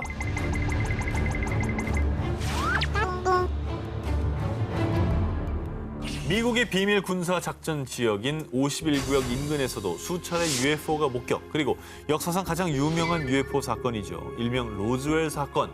미국 뉴멕시코주 로즈웰 인근에 추락한 UFO를 51구역으로 옮겨와 비밀리에 연구 중이라는 의혹을 받고 있는데요. 어쩌면 이 미 라이트 패터슨 공군기지에서도 비밀리에 외계인과 접촉하고 연구 중일 수도 있는 겁니다. 게다가 로즈웰 UFO 추락 사건이 발생한 연도는 1947년. 라이트 패터슨 공군기지 인근에서 UFO와 외계인에 대한 목격담이 나오기 시작한 것도 역시 1947년입니다. 51구역과 라이트 패터슨 공군기지. 소름 끼치도록 UFO와 연관이 있지 않습니까? UFO가 수차례 목격된 미스터리 스폿. 라이트 패터슨 공군기지. 대체 UFO는 왜 그곳에 계속 출몰하는 걸까요? 여러분 혹시 하인리 법칙에 대해서 들어보셨습니까? 큰 사고가 발생하기 전에 반드시 먼저 그 징후가 일어난다라는 법칙인데요. 그런데 이것도 알고 계십니까? 외계인도 지구인들을 납치하기 전 시그널을 보내고 찾아온다라는 사실을 말이죠. 여러분, 지금부터 제가 말씀드린 이 현상을 목격하게 되신다면 정말 안타깝지만 이미 여러분은 그들의 표적이 되어버린 겁니다. 무서워. 뭔데? 바로 강력한 섬광입니다. 1961년 9월 미국의 뉴햄프셔주에 살던 바니 베티 힐 부부는요, 외출 후 함께 차를 타고 집으로 향했습니다. 그러던 중 힐 부부는 갑자기 하늘에서 강렬한 빛, 정말 눈이 멀 듯한 섬광을 목격했고요. 왠지 모를 불안감에 전속력으로 운전해 집에 도착했는데요. 아니, 똑같은 길로 왔는데 왜 2시간이나 늦게 도착했지? 대체 2시간 동안 무슨 일이 있었던 거죠? 도착 예정 시간보다 무려 2시간 늦게 집에 도착한 두 사람. 그리고 그 2시간 동안의 일이 놀랍게도 전혀 기억이 나지 않는 겁니다. 아, 지웠네. 맨이 블랙이네. 지웠어, 2시간. 2시간 뭐 했지? 자, 그런데 그날 밤 이후로 매일같이 악몽에 시달린 힐 부부. 결국 두 사람은 최면 치료를 받게 되는데요. 자, 최면 치료로 잃어버린 2시간의 기억을 되찾은 부부. 그리고 이들의 충격적인 주장. 저희는 외계인에게 납치를 당했던 거라고요. 자, 이들이 강한 섬광을 발견한 뒤 눈을 떴을 때 본인들 차가운 침대 위에 눕혀져 있었고요. 외계인들이 큰 바늘로 자신을 찔러 생체 실험을 했다라는 겁니다. 그런데 말이죠, 이 부부의 주장과 흡사한 사건이 다른 시간, 다른 나라에서도 발생했습니다. 1980년 영국의 한 경찰이 수사를 하던 중 어디선가 나타난 강력한 빛에 그만 기절을 하고 말았는데요. 그리고 30분 뒤 자신의 순찰차에서 정신을 차리게 됩니다. 이후 그는 기억을 되찾기 위해 최면술사를 찾았는데요. 그 역시 외계인에게 납치를 당했고 거기서 생체 실험을 받은 뒤 다시 지구로 돌아왔다는 사실을 알게 됐다고 합니다. 이 섬광이 만약에 시그널이었다면 이후에 납치를 당하고 그 뒤에는 생체 실험을 받고 그다음에 뭘 실험했는지 기억을 싹 지워가지고 원래 자리로 돌려보내는 거네요. 그렇죠. 자, 여러분, 정체 모를 강렬한 섬광이 나타났다. 그렇다면 여러분도 외계인의 표적이 될 수 있다는 사실을 명심해 주시기 바랍니다. 외계인은 있다 싶고 9일 공개합니다. 14세기에서 16세기에 일어난 문화혁신운동, 르네상스가 도래하면서 당대 미술 역시 인간의 눈에 보이는 그대로를 그리는 사실적 기법이 발달. 화가들은 작품 속 등장인물과 사물을 마치 카메라로 찍은 듯이 아주 현실적으로 묘사했죠. 그런데 말입니다. 사실대로 그린 이 르네상스 시대의 작품에 외계인과 UFO가 기록돼 있었습니다. 이탈리아 화가 도메니코 기를란다요의 작품 마돈나와 성 지오반니노인데요. 그림 속의 우측 상단을 자세히 보시기 바랍니다. 잠깐만, 저기 이상한 거 하나 있네. 그렇죠. 네. 그러니까 뭐가 좀 떠 있고 그게 살짝 머리 정수리 부분이 약간 보이는 것 같아요. 뭔가 바라보고 있는 느낌? 놀랍게도 이 비행물체의 정체가 바로 UFO인 것입니다. 없는 사실을 일부러 그림에다 저렇게 그렸을 리가 없거든요. 그리고 이뿐만이 아닙니다.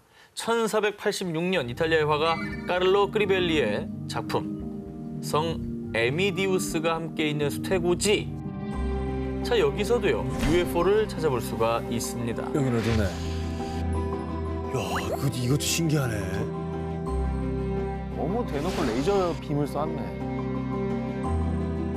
UFO 추종자들은 성모 마리아를 비추는 저 빛이 오늘날 외계인이 인간을 납치하는 모습과 비슷하다고 주장을 하고 있습니다.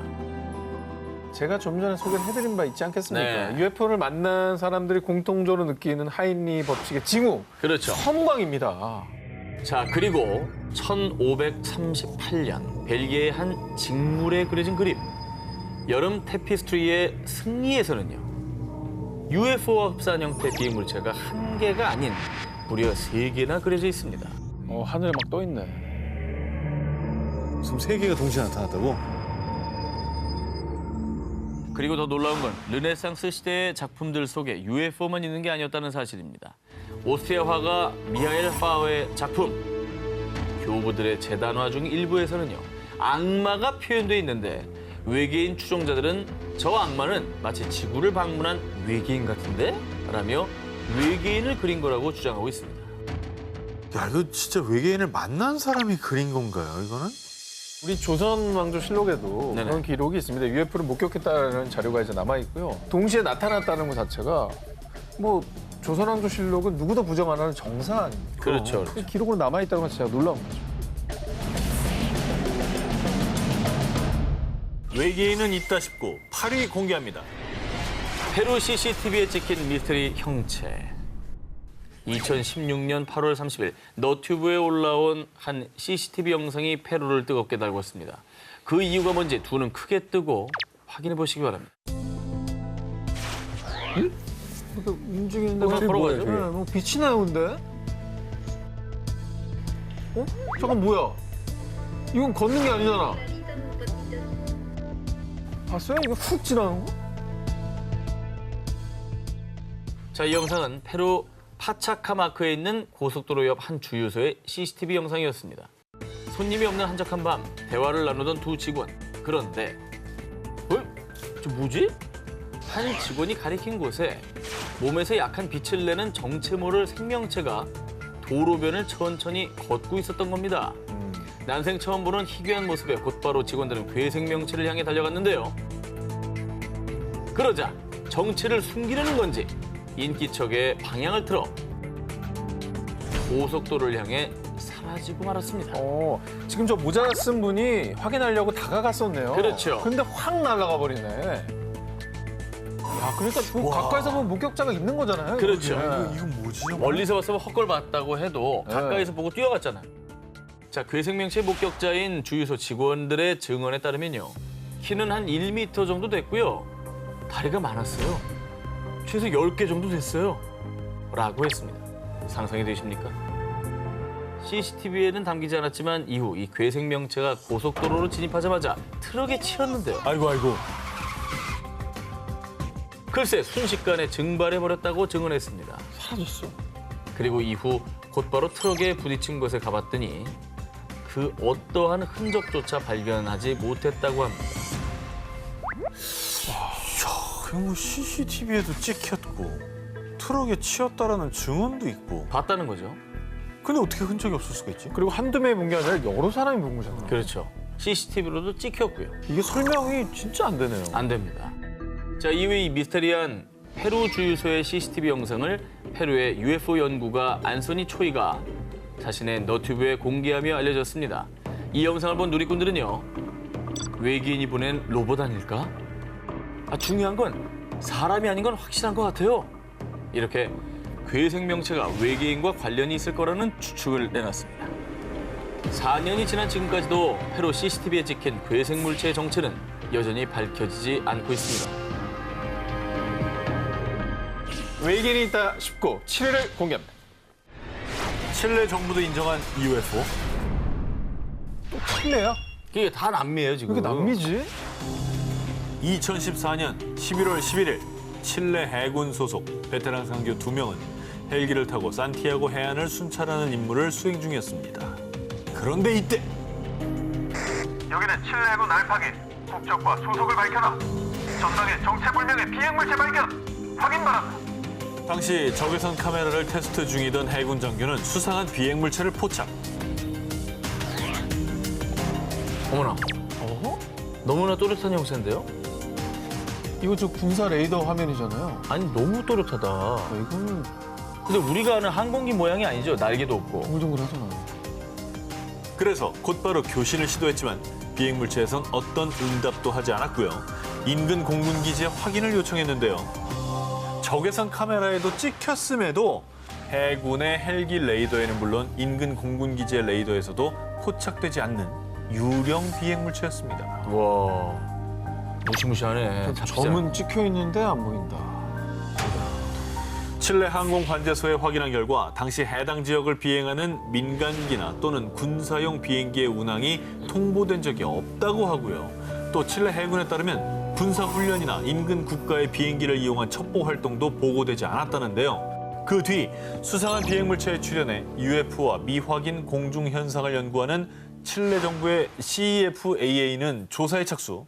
비행물체의 정체를 파악하기 위해 천문학자, 공군사진측량부서, 영상 분석가 등의 전문가들이 총출동했습니다. 네.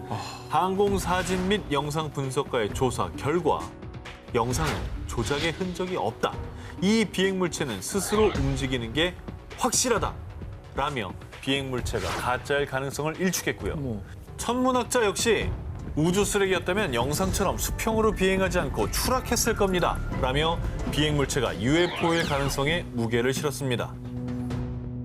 비행물체의 수상한 점은 이뿐만이 아니었습니다. 그동안 UFO로 추정되는 영상이나 사진에서 기체를 뿜는 모습은 극히 드물었는데 이 비행물체는 기체를 배출하는 기이한 광경을 연출했습니다. 뿜네 뿜어. 이상하죠? 매연이 어마어마하게 나오네. 뭐 이거 뒤에 아니 이거 나 지금 내 눈을 지금 의심하게 돼요. 이게 이게 영상 전문가가 조작 가능성 1도 없다 그랬잖아. 없다고 그랬잖아. 일각에서는 비행기가 배출한 오수일 가능성을 제기했지만 그래. 사전에 공군기지의 오수 배출을 보고했어야 했는데 역시나 보고된 바가 없었고요. 칠레 정부의 UFO 조사기관 CEFAA가 약 2년에 걸쳐 비행물체의 정체를 조사했지만 우리가 조사한 모든 사건 중 가장 수수께끼라며 미확인 비행물체라는 결론을 내렸다고 합니다. 네. 결론 자체가 미확인 비행물체 UFO네요. 그렇죠. 그래 결론 내린 거네요. 정확히 정체를 알 수가 없으니까. 와. 해군의 카메라에 포착된 UFO. 인간은 그 수수께끼를 언제쯤 풀 수 있을까요? 외계인은 있다 싶고 6일을 공개합니다. 프랑스 정부 문서에 기록된 UFO. 1981년 1월 8일 오후 5시경 프랑스 남동부 프로방스주에 사는 농부 콜리니. 수도 펌프기를 수리하던 그는 휘파람 소리를 듣고 소리가 나는 곳을 쳐다봤는데요. 그런데 저게 뭐지? 비행기는 아닌 것 같은데? 사라졌어. 충격적이게도 농부 콜리니가 본 것은 지름 약 2m의 납작한 접시 모양의 물체였습니다. 그리고 그 의문의 물체가 땅에 착륙하더니 금세 이륙해 북동쪽으로 날아갔다고 하는데요. 자, 이게 당시 콜리니가 그린 그림입니다. 예, 그림은 조금 뭐 본인의 기억에 의존을 그렸기 때문에 좀 어설플 수 있지만요. 네네. 빼도 박도 못할 증거가 이제부터 나옵니다. 자, 그리고 바로 다음 날 당시 프랑스 국립항공우주국 산하연구소 GIFAN에서 조사 요원들이 파견돼 조사를 실시했습니다. 그런데 비행물체가 착륙한 지점에서 열과 압력으로 인한 변화가 나타났습니다. 농부 콜리니가 UFO를 목격한 지점의 땅에 놀랍게도 움푹 팬 둥근 고리 모양이 선명하게 남아있었더라는 건데요. 비행물체가 이륙했다라는 농부 콜리니의 증언에 현장에서 흙과 식물을 채취해 열 검사를 한 결과 또 정말로 충격적인 사실이 추가 확인됐는데요. 이게 중요합니다. 물질. 자, 비행물체가 착륙한 것으로 추정된 지점이 300도에서 600도씨의 열에 그을려 식물들의 엽록소가 30에서 50% 감소. 그리고 약 4, 5톤의 기계적인 압력으로 인해 압축이 되어 있었던 겁니다. 어머나. 이거는 외계인이 왔다 간 건데 그러면? 그리고 불을 태워봐요. 300, 600도예요, 이거. 자, 이 조사 결과는 1983년 당시 GIFAN 관계자가 아주 명백한 UFO의 증거라고 인터뷰를 하며 세상에 밝혀졌고요. 이 UFO 목격 사건은 UFO 추종자들 사이에서 국가기관이 UFO를 인정했다. 철저하고 과학적으로 기록된 외계인과의 만남이라는 반응과 함께 현재까지도 프랑스뿐만 아니라 전 세계에서도 가장 유명한 UFO 현상으로 알려져 있다고 합니다. 와, 근데 이제 증거들의 어떤 그 신빙성이 좀 중요한 것 같긴 한데. 그렇죠. 아, 이거는 좀 놀랍네요. 그걸 국가기관이 인증을 해줬다는 겁니다. 그러니까. 프랑스를 발칵 뒤집어 놓고 농부의 눈에 띈 UFO. 외계인은 그날 숲에서 뭘 하고 있었을까요? 그리고 왜 황급히 이륙해 떠나간 걸까요? 2018년 아르헨티나 산티아고 델 에스테로주의 경찰서로 한 남성의 다급한 신고 전화가 걸려왔습니다. 지금 여기 큰일 났어요. 제 농장에 와서 이것 좀 봐주세요. 그는 50여 마리의 소를 키우던 한 농장 주인이었는데요. 신고를 받고 출동한 경찰들. 그런데 이들의 눈앞에 정말 믿을 수가 없는 광경이 펼쳐집니다. 소 10마리의 사체가 발견된 건데요. 헐. 자, 그런데 더 충격적인 것은요. 이 중 4마리는 눈알이 적출돼 있었고요. 또 다른 3마리는 생식기가 잘린 상태였습니다. 아니 누가 왜 저런 끔찍한 일을 저지른 겁니까? 그런데 더 도저히 이해할 수 없는 미스테리는요. 죽은 소들 주변에서 혈흔이 단 한 방울도 발견되지 않았다는 점입니다. 어떻게 그럴 수가 있어? 아니 저렇게 훼손이 심한데 네. 피가 한 방울도 안 나오는 게 가능해요? 말이 안 되지. 게다가 소들의 사체가 절단된 부위를 보면요. 마치 레이저로 정교하게 자른 듯 너무나 깨끗했다고 합니다. 말도 안 돼. 어떻게 저런 일이 벌어질 수 있는지를 상상이 안 되는데. 자, 이에 당시 사건을 조사했던 수의사 렌조 카펠리는요. 평생 수의사로 일하면서 이렇게 끔찍하고 이상한 사건은 처음입니다. 그래서 정말 외계인의 소행이라고밖에 설명이 안 되는 것이죠. 야, 신기하다. 이 생명체를 갖고 실험을 하려고 했었던 게 아닐까요, 외계인들이? 그런데 말입니다. 더 놀라운 건요. 4년 전 같은 지역의 다른 농장에서도 이 사건과 너무나 흡사한 사건이 일어났다는 점입니다. 2014년에는 소가 아닌 돼지의 머리 등이 절단되는 끔찍한 사건이 일어났었다고 하는데요. 그리고 이 사건 역시 현장에서는 한 방울의 혈흔도 발견되지 않았다고 합니다. 4년 사이 2번이나 발생한 가축 절단 사건. 대체 그들은 무슨 목적으로 이런 짓을 벌였던 걸까요? 외계인이 있다 싶고 4위를 공개합니다. FBI 기밀 문서가 증명한 UFO. 자, 2011년 4월 정보자유법에 따라 미국 연방수사국 FBI가 수천 건의 기밀 문건을 온라인 자료실에 공개했는데요. 그런데 기밀 문건들이 공개되자마자 헐, 대박. 진짜 외계인이 있었어? 거봐, 뭘 했어? 아이, 외계인 있다고 했잖아. 외계인의 존재에 대한 의견이 분분해지기 시작했습니다. 그 이유, 이 FBI 기밀 문서에 소 납치 사건과 관련된 내용이었습니다. 미국 뉴멕시코주 등지의 농장 농부들이 소들이 UFO에 납치되는 광경을 목격했고 무려 8천여 마리의 소들이 사라진 사건이었습니다. 8천만이? 소에서 밀렸네. 자, 게다가 또 한 가지 충격적인 사실. 앞서 정 기자님께서 소개해 주셨던 아르헨티나의 소 절단 사건과 너무 흡사하게도요. 사체로 발견된 소들의 장기 일부가 사라진 상태였고 심지어 주변에서 혈흔이 발견되지 않았다는 사실까지 일치. 이건 소름이다. 이거는 8,000마리면 8천마리. 이게 사람이 할 수 있는 양도 아니고. 일단 트럭에 10마리씩 태우면 트럭 800대입니다. 그렇죠. 자, 그리고요. 이 기밀 문서 중에는 1979년 1월 당시 법무부 장관이었던 그린핀 베리, 뉴멕시코주 상원의원 해리슨 슈밋에게 보낸 문서도 포함이 되어 있었는데요. 자, 여기에는 내가 보낸 자료들은 내 기억에서 가장 이상한 현상 중 하나요. 자, 그러니까 당시 법무장관까지 UFO와 외계인의 존재를 믿었던 거라고 추측해 볼 수 있는 겁니다. 그렇죠. 야, 이거는 진짜 반박 불가네.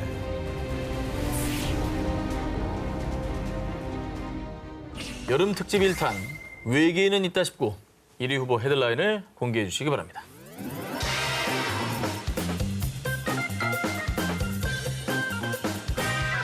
(2010년 12월) 미국 항공우주국 나사에서 중대 발표를 예고 전 세계 이목이 집중됐는데요. 뭔데요? 뭘 발표했습니까? 나사의 발표입니다. 네, 소문이 아니고. 외계 생명 연구의 중요한 단서 발견. 바로 외계인이 존재한다는 단서를 찾았다는 것이었습니다. 야, 이거는 뭐 그냥 아예 대놓고 얘기했네요. 나사가 언급했어요. 근데 나사가 이걸 언급할 정도면 진짜 확실한 과학적인 증거가 나왔다는 얘기예요. 자, 기존에 알려진 바로는 지구상의 모든 생명체는 탄소, 수소, 질소, 산소, 인, 황 등 이른바 생명체 필수 6대 원소를 기반으로 생존할 수 있는데요. 그렇죠. 그런데 나사에서 이 영역을 뛰어넘는 극한의 상황에서도 생존하는 새로운 생명체를 발견해낸 겁니다. 뛰어넘었다고요? 무슨 얘기입니까, 정확히? 자, 나사의 우주생물학 연구팀과 미국 한 대학에서 과학 전문 잡지 사이언스에 기고한 논문에 따르면요. 캘리포니아주 모노호수의 침전물 속에서 신종 박테리아를 발견했다고 하는데요. 자, 이게 어떤 내용이냐? 실험 결과 이 신종 박테리아가 필수 6대 원소 대신 생명체에겐 아주 치명적인 독성 물질, 이 비소를 기반으로 생존할 수 있다는 결과가 나온 겁니다.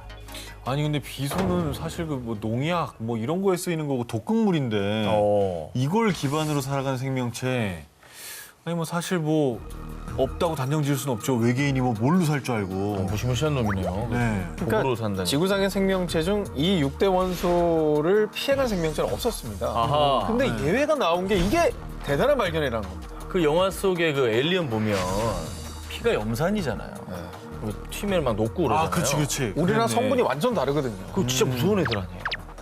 그렇습니다. 그동안 우리 인간은 우주에서 외계 생명체를 찾기 위해 화성 등의 행성에서 필수 6대 원소를 먼저 탐색해 왔습니다. 하지만 신종 박테리아 발견으로 6대 원소의 조건이 충족되지 않더라도 생명체가 살 수 있다는 게 확인이 됐기 때문에 그간의 외계 생명체 찾기 프로젝트가 원점으로 돌아갈 수밖에 없었다라는 겁니다. 아 이거 찾았던 데를 또 찾아야 되는 거네 그러면. 우리가 있는데도 네. 놓쳤을 가능성이 그러니까. 높다는 거죠. 하하. 그리고 연구팀의 일원인 폴 데이비드 교수 역시 인을 포함하지 않은 생명체가 있다는 건 전혀 다른 생명체의 존재 가능성을 시사합니다. 라고 주장을 했는데요.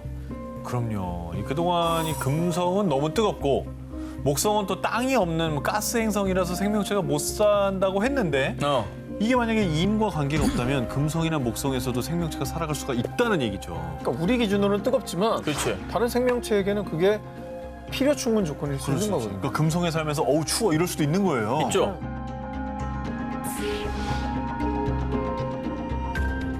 여름 특집 1탄 외계인이 있다 싶고 저 오기자의 두 번째 1위 후보를 공개합니다.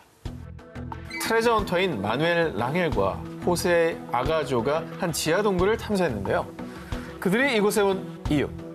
옛날에 UFO가 불시착했다가 외계인이 갇혔다는 전설의 동물이 있어요. 이 지역 주민들 사이에 전해 내려오는 UFO 전설의 진실을 파헤치기 위해서였습니다. 그리고 놀랍게도 그 UFO 전설의 증거를 찾아냈는데요. 야 이건 또 뭐냐. 오늘날 만든 게 아니라고. 동굴 벽에 그려져 있던 겁니다. 어떻게 보면 사람이 앉아서 그 컴퓨터 같은 기계 장치를 조작하고 있는 것 같은 그런 모습이잖아요. 외계인의 존재를 암시하는 정체불명의 돌은 이것뿐만이 아니었습니다. 그들은 또 다른 동굴에서 더 많은 돌 조각과 벽화를 찾아냈습니다. 아우 이건 좀 믿기지가 후대에 그냥 누가 그려놓은 것 같은 느낌인데. 약간 그런 느낌이죠. 네. 이 지역 주민들의 말에 따르면 지구에 불시착한 외계인들이 이 동굴에 숨어 사는 동안 고대 사람들과 교류를 했다는 사실을 기록하기 위해 돌에 그림을 새긴 거라고 전해지는데요. 그리고 실제로 이게 누가 조작용으로 갖다 놓은 건 아니었습니다. 조사 결과 이 돌 조각들은 무려 약 5,000년 전 고대 마야 문명 때 새겨진 것으로 추정이 된다고 합니다. 야 마야 문명. 고대 마야가 또 이 고도로 발달한 과학기술 때문에 외계에서 도움을 받은 거 아니냐 이런 추측이 많았지 않습니까? 네, 그렇습니다. 미 정부 산하의 교육재단 소속인 한 연구소에서 이 의문의 돌 조각을 가져가 연구 중이라고 하는데요. 네. 아직까지는 안타깝게도 보고된 바가 없는 상황입니다. 근데 저건 만약에 밝혔다 하더라도 아직 모릅니다라고 하고 있을 수도 있을 것 같아요.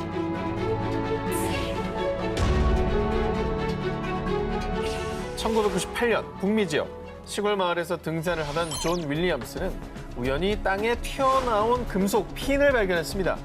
그리고 잠시 뒤 모습을 드러낸 것은 마치 콘센트가 내장된 듯한 돌.